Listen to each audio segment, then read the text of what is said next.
Hujan deras yang mengguyur ibu kota sepanjang Sabtu dini hari ini memang mengakibatkan sebuah pohon besar jenis beringin tumbang dan menimpa rangkaian kabel udara di Jalan Mangga Besar 13, Jakarta Pusat.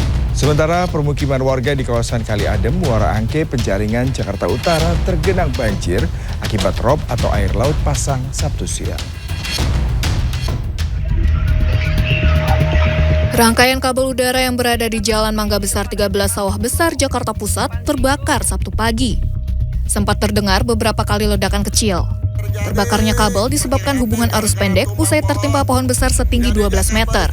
Selain usia pohon yang sudah tua, kondisi ibu kota yang diguyur hujan deras sepanjang Sabtu dini hari diduga menjadi penyebab tumbangnya pohon. Setelah berhasil memadamkan api yang membakar kabel, petugas damkar yang diterjunkan ke lokasi kemudian mengevakuasi batang pohon dengan cara memotong batang pohon menggunakan gergaji mesin. Beruntung tidak ada korban jiwa maupun luka akibat tumbangnya pohon besar ini. Namun, jalan utama Mangga Besar 13 sempat tidak bisa dilalui kendaraan karena tertutup oleh batang pohon. Sementara itu, beginilah kondisi banjir akibat rob atau air laut pasang yang menggenangi ruas jalan di kawasan permukiman warga di Kali Adem RW 22 Pluit, Penjaringan, Jakarta Utara Sabtu siang.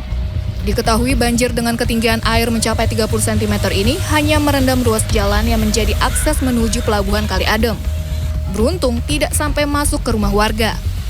Dikatakan oleh Ketua RT setempat, banjir rob kali ini merupakan yang keempat kalinya terjadi di kawasan ini selama sepekan terakhir.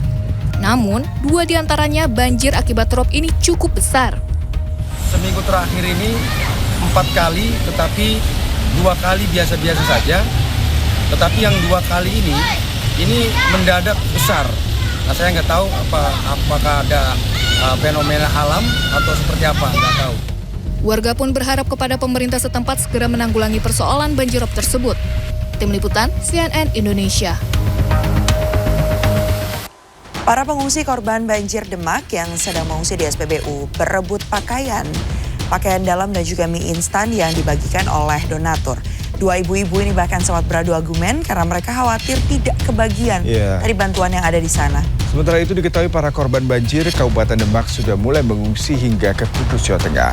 Hal ini diketahui karena tenda-tenda pengungsian di Kabupaten Demak sudah tak lagi mampu menampung korban banjir.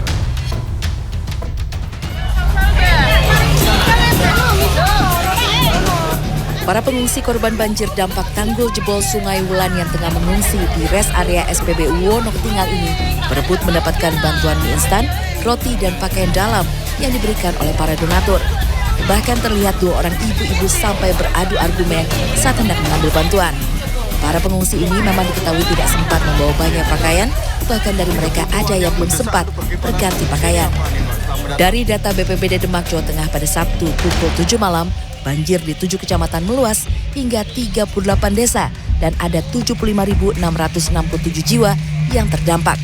Untuk kondisi terparah berada di Kecamatan Gajah dan Karanganyar dengan kedalaman banjir mencapai 2 meter lebih. Sementara itu, para korban banjir Kabupaten Demak juga sudah mulai dievakuasi untuk mengungsi ke Kudus, Jawa Tengah sejak Jumat pagi. Ada 6 posko pengungsian yang berada di Kudus, Jawa Tengah. Bantuan untuk kebutuhan logistik para korban banjir di sini sudah mulai banyak berdatangan. Namun kebutuhan pokok sekali pakai bagi balita serta pakaian masih sangat dibutuhkan para pengungsi.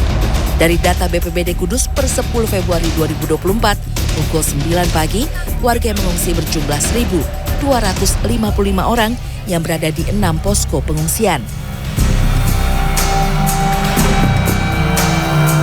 Beginilah suasana di Jalan Pantura Semarang Kudus, tepatnya di Kecamatan Karanganyar Demak pada pantauan udara. Banjir merendam jalan nasional sejauh hampir 3 km dengan kedalaman banjir berkisar 30 cm hingga 2 meter lebih. Tim SAR dan relawan gabungan dari berbagai unsur hingga Sabtu pagi masih terus melakukan evakuasi.